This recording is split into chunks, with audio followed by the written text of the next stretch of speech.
Hey guys, welcome to Anti-Aging with T. This is my voice.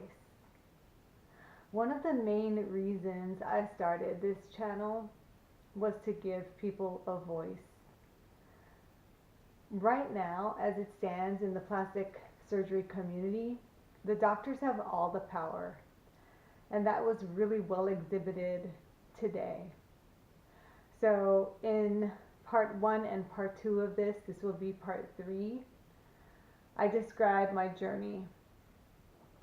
So today, after 2.5 years, I finally got some corrections to what I had done earlier with my eyes, my nose, and a filler near this trough area. If I sound a little out of it, it's because I had to go do 11 hours of driving to get to this doctor. So basically, this doctor knew that he had not achieved an acceptable amount of symmetry with when he did my eyes. What he did was blepharoplasty on the tops only. So he knew it right away. And so he took some Bellafill that I paid for to lift the eye, as opposed to doing what he finally did today, which is the right thing, and redoing the eye. But he just refused to redo the eye until after the past 2.5 years. I brought it up several times, and at first he wanted to charge me $750. He finally brought it down to $300. I'll tell you why. Because I told him that there was a bunch of things I wanted to go in for, and I got this huge quote from him, which actually was truthful.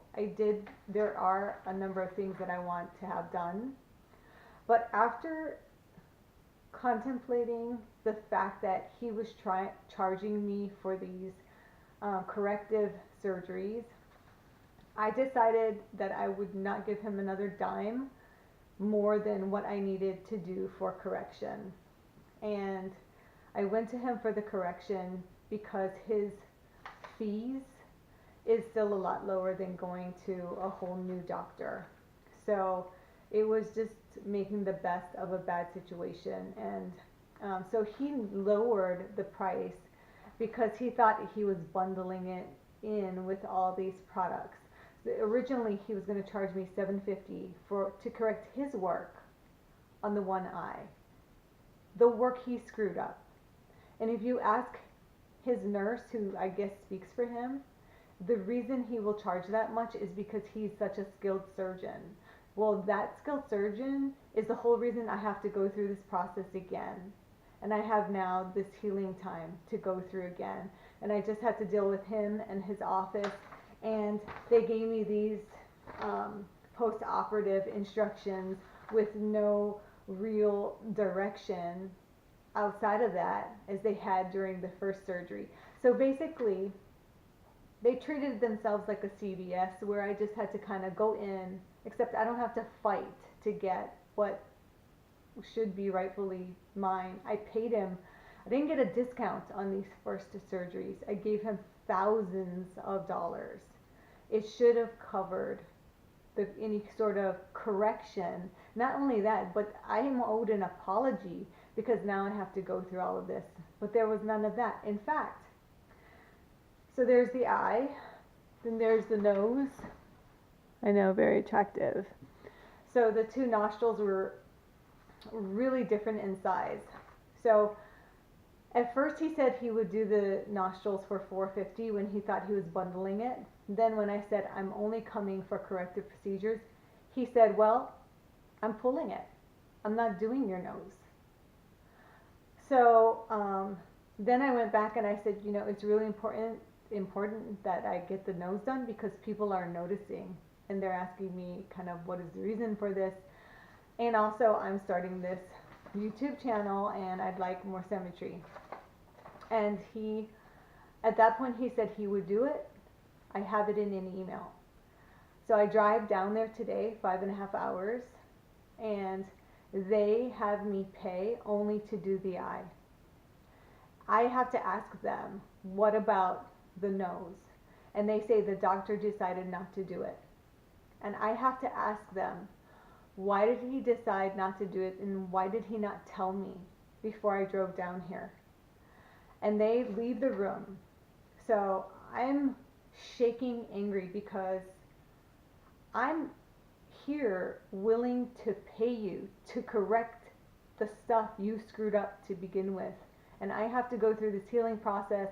I'm going to pay you $700 to correct your mistakes, plus another $80 for gas, plus I have to drive 11 hours, and you're just going to spring it on me that you're not doing the nose. You haven't even examined it. You've only seen pictures.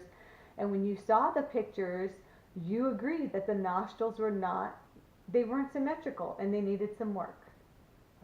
Well, I get there, they pull it. So the nurse comes back to the room, and I'm doing my, the power of one, Eckhart Tolle. He teaches you what to do with your anger.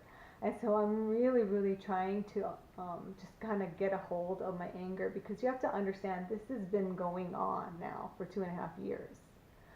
Why so long? Because I didn't want to pay him. He wanted to charge me $750 just for the eye, and I didn't want to pay him that to $750 just to correct his work. Plus, I live far away, and there was that drive. So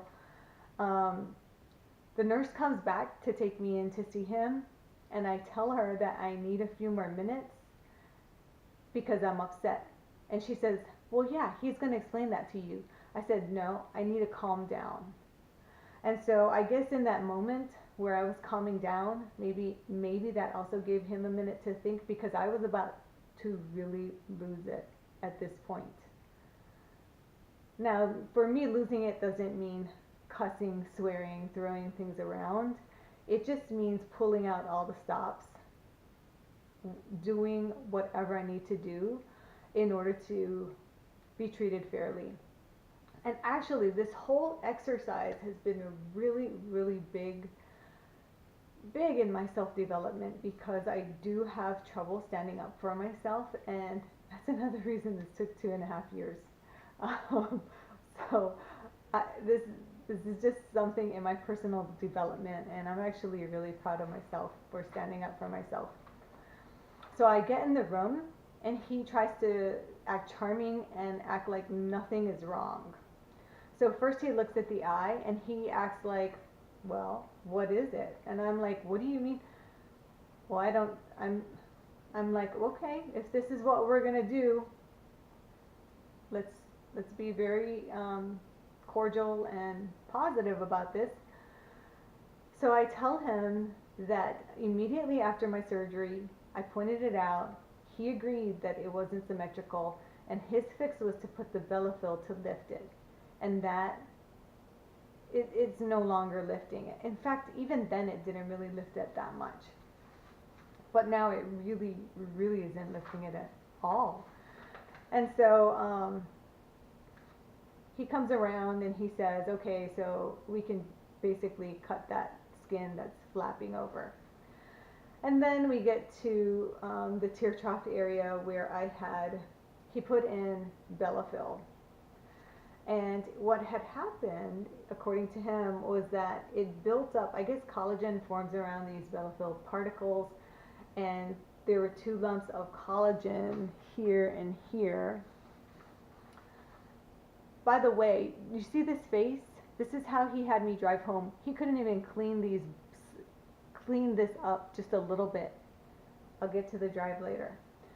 So, what he told someone in Atlanta, at first, he knew I had these lumps for the last couple years, and he just kept telling me to watch it, and blowing me off. This is what I mean about how in my personal development, I really needed to, this is a big accomplishment for me, getting to him to finally, it's not just because of my word, it's because I went into another doctor's office, and he advised them to put Kenalog in there. Now today when he saw it, he told them to put Kenalog in there to melt the bumps. Today when he saw it, he said, well, Kenalog would be bad for all of the underlying tissue.